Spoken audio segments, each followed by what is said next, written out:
Hello मेरे प्यारे दोस्तों, आप सभी का स्वागत है अपने YouTube चैनल एग्जाम साथी पर। तो आज हम करने वाले हैं हिंदी का पेपर। हिंदी का पेपर का सॉल्यूशन करने वाले हैं। बिल्कुल ओरिजिनल पेपर है मेरे प्यारे साथियों, बिल्कुल ओरिजिनल पेपर जो आपको दिलाएंगे अच्छे से अच्छे मार्क्स। अगर आप मेरे चैनल में पहली बार आए हैं तो चैनल को सब्सक्राइब जरूर से कर लेना, क्योंकि मेरे द्वारा बनाई गई सभी वीडियो एग्जाम के लिए महत्वपूर्ण हो सकती है। अगर वीडियो अच्छा लगे तो शेयर करना, लाइक करना ना भूलें। तो चलिए हम स्टार्ट करते हैं। ये है हमारा झारखंड का ओरिजिनल प्रश्न पत्र। बिल्कुल ओरिजिनल प्रश्न पत्र है जो आप पढ़ करके जाएंगे और एग्जाम में बिल्कुल वही आएगा। तो चलिए हम स्टार्ट करते हैं बिना देर किए हुए। अपठित बोध, कहने का अर्थ है अपठित बोध, यानी कि जो हम पढ़े पहले से नहीं रहते हैं, वो हमें सिर्फ एग्जाम में ही देखने को मिलते हैं। तो चलिए हम पहले इसका निर्देश पढ़ते हैं। निर्देश क्या है? निम्नलिखित गद्यांश को ध्यानपूर्वक पढ़कर प्रश्न संख्या 1 से 5 तक के लिए सही विकल्प का चयन करें। यह हमें बताया कि 1 से 5 तक जो क्वेश्चन होंगे यही गद्यांश से पढ़कर हमें देने हैं। तो चलिए हम स्टार्ट करते हैं ये गद्यांश पढ़ना। साहस की जिंदगी सबसे बड़ी जिंदगी होती है।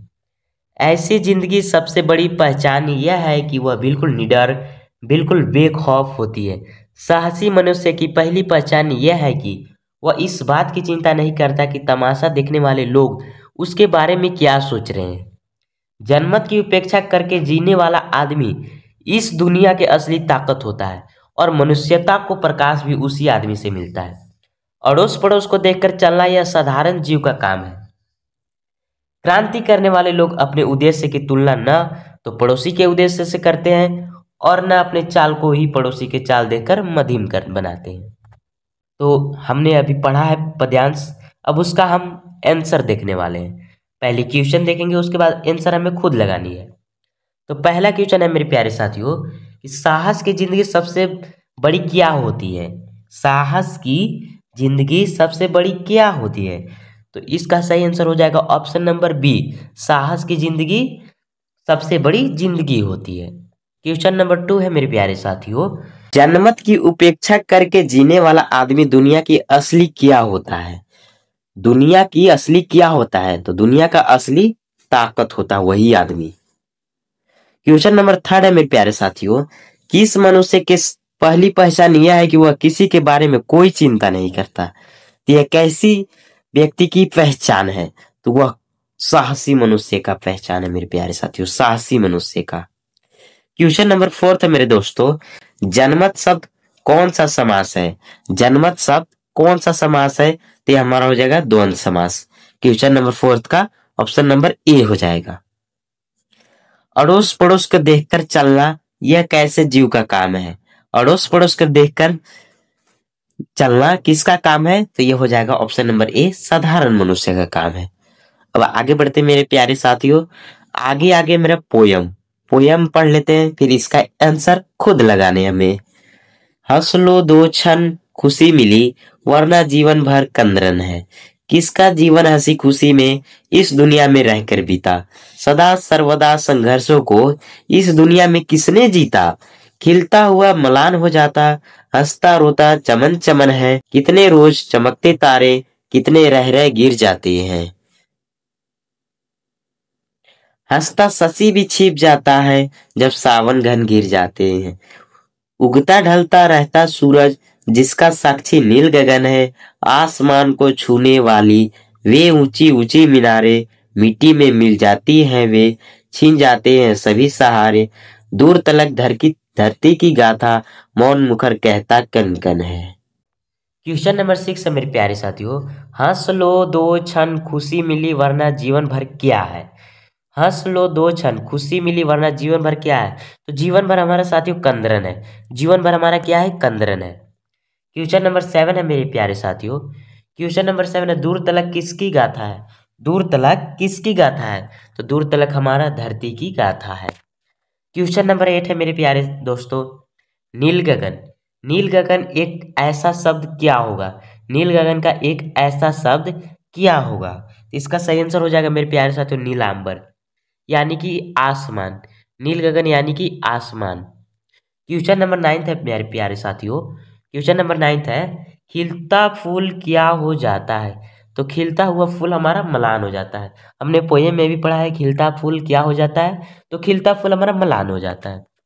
क्वेश्चन नंबर 10 है मेरे प्यारे साथियों। क्वेश्चन नंबर 10 क्या कहता है? जब सावन घन गिर जाते हैं तब कौन छिप जाता है? हमारा शशि छिप जाता है, यानी कि हमारा चांद छिप जाता है। अब आते हैं खंड ब में मेरे प्यारे साथियों। खंड ख, जिसका जिसमें हमारा है व्याकरण, जिसमें हमारा है सभी प्रकार का व्याकरण। निम्न में से किस वाक्य में अकर्मक क्रिया है? निम्न में से किस वाक्य में अकर्मक क्रिया है? इसका सही आंसर हो जाएगा ऑप्शन नंबर ए, बच्चा खेल रहा है। बच्चा खेल रहा है, यह हमारा हो जाएगा अकर्मक क्रिया। क्वेश्चन नंबर 12 है मेरे प्यारे साथियों। निम्न में से कौन सा वाक्य सकर्मक क्रिया का उदाहरण है? निम्न में से कौन सा वाक्य सकर्मक क्रिया का उदाहरण है? तो इसका आंसर हो जाएगा ऑप्शन नंबर सी, वह रोटी खा रहा है। वह रोटी खा रहा है, यह हमारा हो गया सकर्मक क्रिया। क्वेश्चन नंबर 13 है मेरे प्यारे साथियों। गुरु का एक अर्थ होता है और शिक्षक का दूसरा क्या अर्थ होगा? गुरु का एक अर्थ होता है शिक्षक और दूसरा अध्यापक। दूसरा क्या हो जाएगा मेरे प्यारे साथियों? अध्यापक। साथियों क्वेश्चन नंबर 14 की ओर। क्वेश्चन नंबर 14 है, निम्न में से कौन सा श्वेत का अनेकार्थी शब्द नहीं है? कहने का अर्थ है अनेकार्थी शब्द, यानी कि एक से अधिक शब्द। श्वेत मतलब होता है सफेद, तो सफेद का अनेक शब्द इसमें से कौन सा नहीं है? सफेद तो हो जाएगा मेरे प्यारे साथियों, उजला भी हमारा सफेद ही कहलाता है, सफेदी भी हमारा सफेद होता है, लेकिन श्याम जो है ये हमारा नाम है, ये किसी का पारिभाषिक शब्द नहीं है। तो सही आंसर हो जाएगा option number A, Shyam. Question number 15 है मेरे प्यारे साथियों। आजीवन शब्द कौन सा समास है? आजीवन शब्द कौन सा समास है? तो हमारा ये सही आंसर हो जाएगा ऑप्शन नंबर 2, अव्ययी भाव। ऑप्शन नंबर 2 हो जाएगा अव्ययी भाव। क्वेश्चन नंबर 16 है मेरे प्यारे साथियों। रचना के आधार पर वाक्य के कितने भेद होते हैं? तो आपने पढ़ा होगा मेरे प्यारे साथियों कि रचना के आधार पर वाक्य के 3 भेद होते हैं। रचना के आधार पर वाक्य के 3 भेद होते हैं। क्वेश्चन नंबर 17 है मेरे प्यारे साथियों। मेरी इच्छा है कि मैं डॉक्टर बनूं। मेरी इच्छा है कि मैं डॉक्टर बनूं, यह कौन वाक्य है? मेरी इच्छा है कि मैं डॉक्टर बनूं, यह कौन वाक्य है? तो यह हमारा मिश्र वाक्य है, क्योंकि मेरी इच्छा है और प्लस में की लगा हुआ है, इसलिए हमारा मिश्र वाक्य है। क्वेश्चन नंबर 18 है मेरे प्यारे साथियों। पिताजी पिताजी के द्वारा अखबार पढ़ा गया, यह कौन सा वाक्य है? पिताजी के द्वारा अखबार पढ़ा गया, यह कौन सा वाक्य है? तो ये हमारा कर्मवाच्य है। कर्मवाच्य यानी कि अखबार पढ़ना एक प्रकार का क्रिया है, और क्रिया के लिए हम कर्म का यूज करते हैं। क्वेश्चन नंबर 19 है मेरे प्यारे साथियों। एक हमारा ग्रामर पोर्शन चल रहा है, बिल्कुल ग्रामर पोर्शन है। क्वेश्चन नंबर 19 है, विद्यालय घर के फिल इन द ब्लैंक्स है। विद्यालय घर के फिल इन द ब्लैंक्स है, सही अव्यय पद को चुने। क्या विद्यालय घर के निकट है? क्या विद्यालय घर के दूर है? क्या विद्यालय दूरी? क्या विद्यालय घर के सटा है? नंबर ए, विद्यालय घर के निकट है। क्वेश्चन नंबर 20 है मेरे प्यारे साथियों। क्वेश्चन नंबर 20 है, वाच्य कितने प्रकार के होते हैं? वाच्य कितने प्रकार के होते हैं? तो वाच्य हमारा 3 प्रकार के होता है मेरे प्यारे साथियों। वाच्य हमारा 3 प्रकार का होता है। ऑप्शन नंबर ए बिल्कुल करेक्ट है। आपके एग्जाम पेपर में आ सकता है वाच्य कितने प्रकार के होते हैं, तो आप बिल्कुल 3 देख करके करेक्ट मार दीजिएगा। अब चलते हैं खंड ग में। खंड ग हमारा पाठ्य पुस्तक से है, जो हम क्लास में पढ़े होते हैं। बिल्कुल हिचकिचाना नहीं है मेरे प्यारे साथियों। अगर मेरे चैनल में आप पहली बार आए हैं तो चैनल को सब्सक्राइब जरूर कर लीजिएगा और बेल आइकन को दबा लीजिएगा, क्योंकि मेरे द्वारा बनाए गए सभी वीडियो आपके लिए उपयोगी होता है। तो चैनल में पहली बार आए हैं सब्सक्राइब जरूर कर लीजिएगा और बेल आइकन दबाना ना भूलिएगा। और अगर वीडियो अच्छा लगे तो वीडियो को ज़्यादा से ज़्यादा शेयर कीजिएगा अपने फ्रेंड्स के पास, और लाइक करना ना भूलिएगा। तो चलिए हम पाठ्य पुस्तक की ओर चलते हैं। पाठ्य पुस्तक है फसल क्या है? और तो कुछ नहीं है, वह नदियों के पानी का जादू है, वह हाथों के स्पर्श की महिमा है, भूरी काली संदलवी मिट्टी का गुणधर्म है, रूपांतरण है सूरज की किरणों का, सिमटा हुआ संकोच है हवा की थिरकन का। तो क्वेश्चन नंबर 21 है मेरे प्यारे साथियों। उपर्युक्त पद्यांश के कवि कौन है? अगर आपने फसल चैप्टर पढ़ा होगा तो आपको बिल्कुल आसान लग रहा होगा, ये क्वेश्चन बिल्कुल आसान लग रहा होगा। इसका राइटर है नागार्जुन। नागार्जुन लिखे हैं फसल कविता को। क्वेश्चन नंबर 22, फसल किसका जादू है? तो फसल हमारा नदियों के पानी का जादू है, नदियों के पानी का हमारा जादू है फसल। क्वेश्चन नंबर 23 है मेरे प्यारे साथियों, फसल किसका गुणधर्म है? फसल किसका गुणधर्म है? तो फसल हमारा मिश्रित मिट्टी का गुणधर्म है। 24 है मेरे प्यारे साथियों, क्वेश्चन नंबर 24 है, फसल किसका रूपांतरण है? फसल किसका रूपांतरण है? तो सूरज की किरणों का रूपांतरण है हमारा फसल। बिल्कुल ध्यान से देखिएगा मेरे प्यारे साथियों, एक एक चीज अच्छे से याद कर लीजिएगा, बिल्कुल एग्जाम में कोई परेशानी ना हो। 25 है मेरे प्यारे साथियों, सूर गाथा की काव्य भाषा क्या है? सूर्य सूर गाथा सूरदास की काव्य भाषा क्या है मेरे प्यारे साथियों? सूरदास की काव्य भाषा क्या है? तो ये हमारा है ब्रज भाषा। सूरदास हमेशा ब्रज भाषा में ही कविता लिखे करते थे। क्वेश्चन नंबर 26 है मेरे प्यारे साथियों, गोपियों ने किसे भाग्यवान कहा है?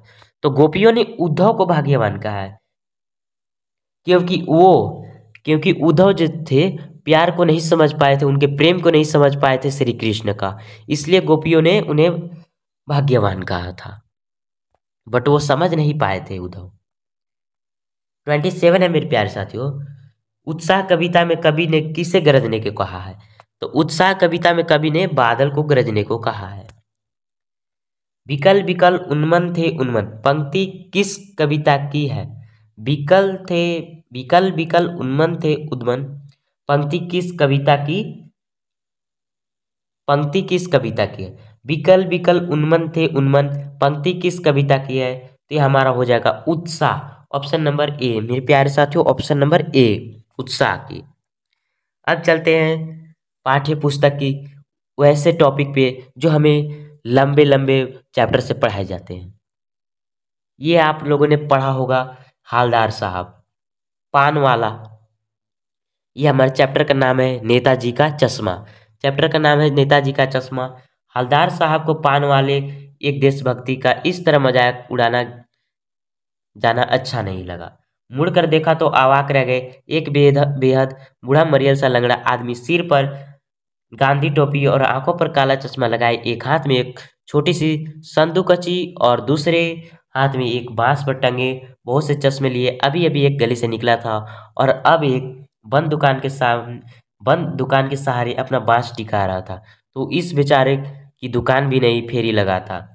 हालदार साहब चक्कर में पड़ गए, पूछना चाहते थे इसे कैप्टन क्यों कहा जाता है, क्या यही इसका वास्तविक नाम है? तो क्वेश्चन नंबर 29 है मेरे प्यारे साथियों, प्रस्तुत गद्यांश के लेखक कौन है?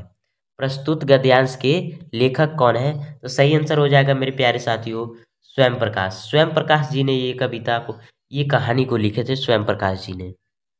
क्वेश्चन नंबर 30 है मेरे प्यारे साथियों, हालदार साहब को क्या अच्छा नहीं लगा? हालदार साहब को क्या अच्छा नहीं लगा?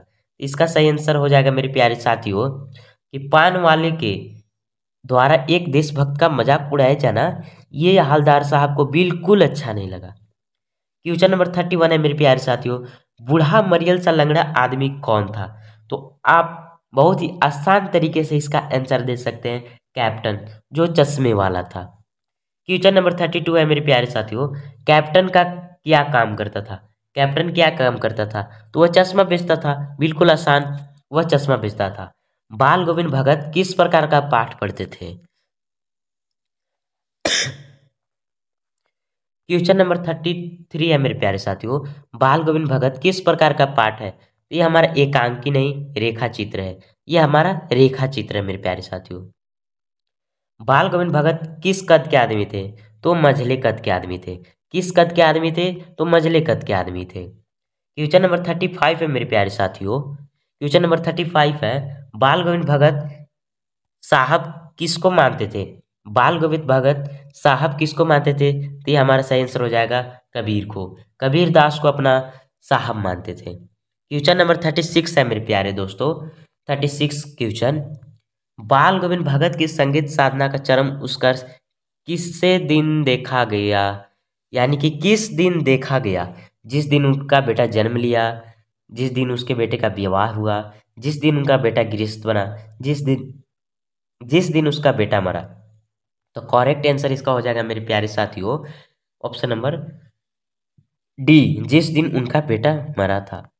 क्वेश्चन नंबर 37 से पहले कुछ निर्देश दिए हुए हैं, ये आप लोगों ने जरूर पढ़ा होगा। तो मैं आता हूँ सीधे क्वेश्चन की ओर।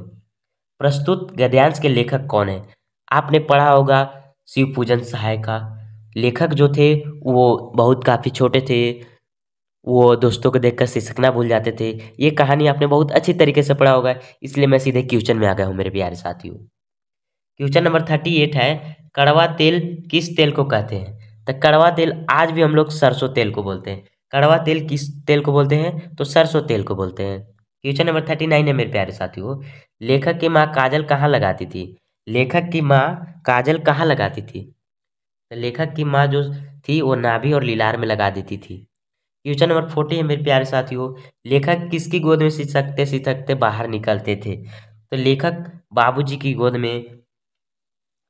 गोद में सिसकते सिसकते बाहर निकलते थे। अगर आप मेरे चैनल में पहली बार आए हैं तो चैनल को सब्सक्राइब जरूर से कर लेना, क्योंकि मेरे द्वारा बनाई गई सभी वीडियो एग्जाम के लिए महत्वपूर्ण हो सकती है।